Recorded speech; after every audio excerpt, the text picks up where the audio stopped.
আসসালামু আলাইকুম ওরহমতুল্লাহি ওবরাকাতুহ। প্রিয় মুসলিম বোন, এই কথাগুলো যদি আপনি এখনই না শোনেন হয়তো পরে আফসোস করবেন। কারণ শীতের এই সময়ে আপনার ঘরের ভেতরে থাকা দুটি জিনিস নীরবে আপনার শান্তি, বরকত আর সুখ কেড়ে নিচ্ছে, অথচ আপনি বুঝতেই পারছেন না। শীত আসে শুধু ঠান্ডা নিয়ে নয়, শীত আসে পরীক্ষা নিয়ে, আসে রহমত ও ফিতনার মাঝখানের সূক্ষ্ম সীমা নিয়ে। এই সময়ে শয়তান সবচেয়ে বেশি সুযোগ নেয়, বিশেষ করে নারীদের জীবনকে অস্থির করে তুলতে। অনেক বোন বলেন, আমি নামাজ পড়ি, দোয়া করি, তবু কেন আমার ঘরে অশান্তি? কেন আমার মন ভারী থাকে, কান্না থামে না? কেন আমার সংসারে বরকত নেই?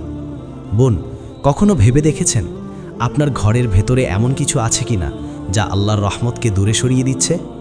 রাসূলুল্লাহ সাল্লাল্লাহু আলাইহি ওয়াসাল্লাম বলেছেন, যে ঘরে আল্লাহর জিকির হয় না সে ঘর কবরের মতো। আর আল্লাহ তাআলা কোরআনে বলেন, যে আমার স্মরণ থেকে মুখ ফিরিয়ে নেয় তার জীবন হবে সংকীর্ণ। সূরা তহা 124। এই শীতকালে অনেক ঘরে এমন দুইটি জিনিস ঢুকে পড়ে যেগুলো বাইরে থেকে নিরীহ মনে হলেও ভেতরে ভেতরে কান্না, দুঃখ আর অভাব ডেকে আনে। বিশেষ করে একজন নারী যার উপর পুরো ঘরের পরিবেশ নির্ভর করে, এই দুইটি জিনিস ঘরে থাকলে তার চোখের পানি থামতে চায় না। এই ভিডিওতে আমি কোনো গল্প বলবো না, বলবো কোরআন হাদিসের আলোকে বাস্তব সত্য। আপনি যদি সত্যিই চান আপনার জীবন থেকে কান্না সরে যাক, আপনার ঘরে শান্তি ও বরকত ফিরে আসুক, তাহলে দয়া করে ভিডিওটা শেষ পর্যন্ত দেখুন। কারণ হয়তো এই কথাগুলোই আল্লাহ আপনার জন্য পাঠিয়েছেন আজ। প্রথম জিনিস, ঘরে ঝুলিয়ে রাখা জীবন্ত প্রাণীর ছবি ও অশালীন দৃশ্য। প্রিয় মুসলিম বোন, খুব মন দিয়ে এই কথাটা শুনুন, কারণ আপনি যেটাকে সাজ মনে করছেন, যেটাকে শীতের ঘর সাজানোর অংশ ভাবছেন, সেটাই হয়তো আপনার জীবনের কান্নার বড় কারণ হয়ে দাঁড়িয়েছে। শীতকালে আমরা ঘর বেশি সময় বন্ধ রাখি, পর্দা টানা থাকে, দরজা জানালা কম খোলা হয়। ঠিক এই সময়েই ঘরের ভেতরের জিনিসগুলোর প্রভাব বহু গুণ বেড়ে যায়। বিশেষ করে জীবন্ত প্রাণীর ছবি, মানুষ, নারী, দম্পতি, নায়ক নায়িকা, এমনকি নিজের বা বাচ্চার বড় ছবি যদি দেয়ালে টাঙানো থাকে, তাহলে সেটা শুধু একটি ছবি নয়, বরং রহমত দূরে সরে যাওয়ার কারণ। রাসূলুল্লাহ সাল্লাল্লাহু আলাইহি ওয়াসাল্লাম স্পষ্টভাবে বলেছেন, যে ঘরে ছবি থাকে সে ঘরে রহমতের ফেরেশতা প্রবেশ করে না। সাহিহ বুখারী, মুসলিম। একবার ভাবুন বোন, যে ঘরে আল্লাহর রহমতের ফেরেশতা ঢুকতে পারে না, সে ঘরে কি শান্তি থাকতে পারে? সে ঘরে কি চোখের পানি থামতে পারে? অনেক নারী বলেন, আমার মন সবসময় অস্থির লাগে, অকারণে কান্না আসে, রাতে ঘুম হয় না, স্বামীর সঙ্গে দূরত্ব তৈরি হচ্ছে। কিন্তু তারা বুঝতে পারেন না, ঘরের দেয়ালে ঝুলে থাকা সেই ছবিগুলো নীরবে শয়তানের পথ খুলে রেখেছে। আর শুধু ছবি নয় বোন, টিভিতে, মোবাইলে, ক্যালেন্ডারে বা পোস্টারে অশালীন দৃশ্য, যেখানে পর্দাহীন নারী, হারাম সম্পর্ক, গান বাজনা, ফিতনার দৃশ্য থাকে, সেগুলোও একইভাবে হৃদয়ে অন্ধকার ঢুকিয়ে দেয়। বিশেষ করে শীতের রাতে যখন মানুষ একা থাকে, মন দুর্বল হয়, তখন এই দৃশ্যগুলো শয়তানকে সবচেয়ে বেশি সাহায্য করে। আল্লাহ তাআলা বলেন, চোখ, কান ও হৃদয় সব কিছু সম্পর্কে প্রশ্ন করা হবে। সূরা আল ইসরা 36। বোন, আপনার চোখ যদি প্রতিদিন হারাম দৃশ্য দেখে, আপনার হৃদয় কিভাবে শান্ত হবে? আপনার দোয়া কিভাবে কবুল হবে? অনেক বোন আছেন যাদের ঘরে কোরআন আছে, কিন্তু দেয়ালে ঝুলে আছে সিনেমার ছবি, মুখে দোয়া কিন্তু চোখে হারাম। এই দ্বন্দ্বের ফলই হচ্ছে আজীবনের কান্না, অশান্তি আর অভাব। শীতকালে ঘর থেকে প্রথম যে জিনিসটা সরাবেন তা হলো জীবন্ত প্রাণীর ছবি ও অশালীন দৃশ্য। এগুলো সরানোর পর আপনি নিজেই অনুভব করবেন ঘরের বাতাস বদলাতে শুরু করেছে, মন হালকা হচ্ছে, নামাজে মন বসছে।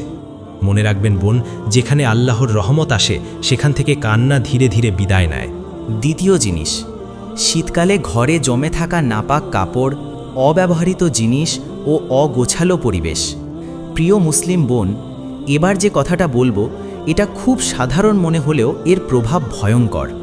কারণ এই জিনিসটাই সবচেয়ে বেশি ঘরে থেকেও চোখে পড়ে না, অথচ আল্লাহর রহমত থামিয়ে দেয়। শীতকালে আমরা ভারী কাপড় পরি, চাদর, সোয়েটার, শাল, কম্বল। মাসের পর মাস সেগুলো ব্যবহার হয়, কিন্তু অনেক সময় হায়েজ বা নাপাক অবস্থার কাপড় আলাদা করে ধোয়া হয় না, এক কোণে জমে থাকে। আবার অনেক কাপড়, পুরনো জিনিস, ভাঙা জিনিস, অপ্রয়োজনীয় জিনিস ঘরের ভেতরে স্তূপ করে রাখা হয়, এই ভেবে পরে পরিষ্কার করব। বোন, ইসলাম শুধু নামাজ রোজার ধর্ম নয়, ইসলাম পবিত্রতার ধর্ম। রাসূলুল্লাহ সাল্লাল্লাহু আলাইহি ওয়াসাল্লাম বলেছেন, পবিত্রতা ঈমানের অর্ধেক, সহি মুসলিম। একটু ভেবে দেখুন, যে ঘরে নাপাক কাপড় পরে থাকে, যে ঘরে অগোছালো, দুর্গন্ধ, অযত্ন, সেখানে কি ফেরেশতা স্বস্তিতে আসতে পারেন? হাদিসে এসেছে, ফেরেশতারা পবিত্রতা ও পরিষ্কার পরিচ্ছন্নতা পছন্দ করেন।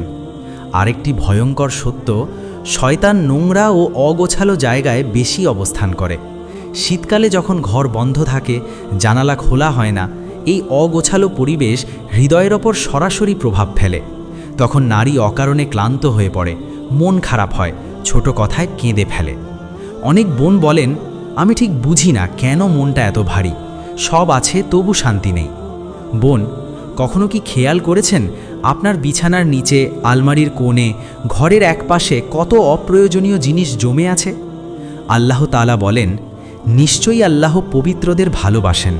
সূরা আল বাকারা 222। এই আয়াত শুধু শরীরের পবিত্রতা নয়, ঘর, কাপড়, পরিবেশ সব কিছুর পবিত্রতার কথা বলে। বিশেষ করে নারীদের জন্য এটা আরও গুরুত্বপূর্ণ, কারণ একজন নারীর মন শান্ত হলে পুরো ঘর শান্ত হয়। কিন্তু যখন ঘরের ভেতর নাপাক কাপড়, অযত্ন, অবহেলা জমে থাকে, তখন সেই অশান্তি প্রথম আঘাত করে নারীর হৃদয়ে, তারপর ধীরে ধীরে সংসারে। শীতকালে দ্বিতীয় যে জিনিসটা আপনাকে এখনই সরাতে হবে, তা হলো নাপাক কাপড় জমিয়ে রাখা, অপ্রয়োজনীয় জিনিসের স্তূপ ও অগোছালো পরিবেশ।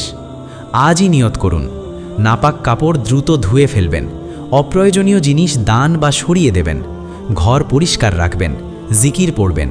ইনশাআল্লাহ আপনি নিজেই দেখবেন কান্নার কারণগুলো একে একে দূরে সরে যাচ্ছে।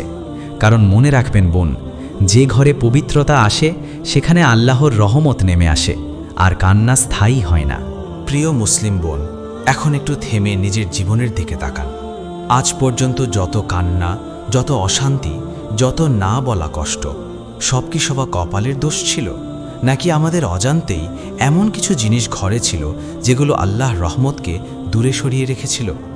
আজ আপনি জেনে গেছেন শীতকালে ঘর থেকে দুটি জিনিস সরানো কতটা জরুরি। এক, জীবন্ত প্রাণীর ছবি ও অশালীন দৃশ্য যা ফেরেশতাদের প্রবেশ বন্ধ করে দেয়। দুই, নাপাক কাপড়, অগোছালো ও অপ্রয়োজনীয় জিনিস যা পবিত্রতার বরকত নষ্ট করে দেয়। রাসূলুল্লাহ সাল্লাল্লাহু আলাইহি ওয়াসাল্লাম বলেছেন, যখন আল্লাহ কোনো বান্দার কল্যাণ চান তখন তাকে দ্বীনের বুঝ দান করেন। বুখারী। বোন, আজ এই কথাগুলো যদি আপনার হৃদয়ে লেগে থাকে, তাহলে বুঝে নিন এটা আল্লাহ পক্ষ থেকেই সতর্কতা। আল্লাহ আপনাকে কাঁদাতে চান না, আল্লাহ চান আপনি শান্তিতে থাকুন।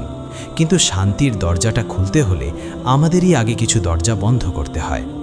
আজই নিয়ত করুন, ঘর থেকে হারাম জিনিস সরাবেন, পবিত্রতা বজায় রাখবেন, নামাজ ও জিকিরে ঘর ভরিয়ে দেবেন। মনে রাখবেন, একজন নারী বদলে গেলে পুরো ঘর বদলে যায়।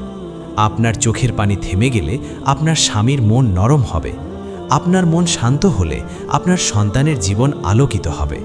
আল্লাহ তাআলা বলেন, নিশ্চয়ই আল্লাহ মানুষের অবস্থার পরিবর্তন করেন না যতক্ষণ না তারা নিজেরা নিজেদের পরিবর্তন করে। সূরা আর-রাদ 11। আজই সেই পরিবর্তনের প্রথম দিন হোক। ভিডিওটা এখানেই শেষ করবেন না, আজই ঘরের দিকে তাকান। বলুন তো বোন, আপনি কি প্রস্তুত আজীবনের কান্না ছেড়ে শান্তির পথে হাঁটতে?